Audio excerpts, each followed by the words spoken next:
Hi, I'm Shane Balkham, Chief Investment Officer at U Asset Management, and welcome to my 2-minute missive. Next week we're going to see the US and UK central banks meet to decide on the next move for interest rates.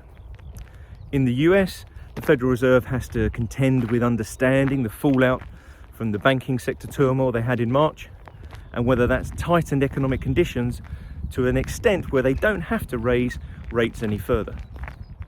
For the UK, so far, 2023 has seen fairly disappointing inflation readings, 10.1% in January, that went up to 10.4% in February, only to come back down to 10.1% again in March.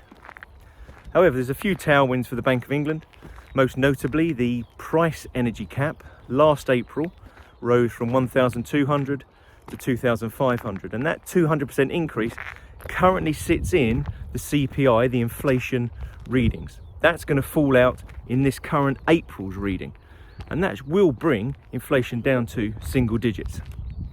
Although it's only a one-off movement, the Bank of England will take solace in this, but they still need to see a softening in the labour market, which will soften wage demands before they can stop the interest rate hiking cycle.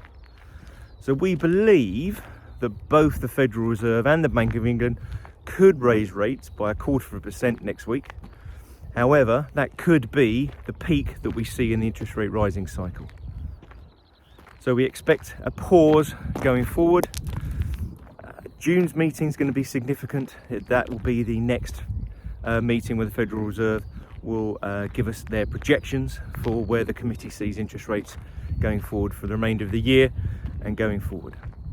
So an important week next week for central banks, but we do believe we will see peak in the interest raising cycle very soon.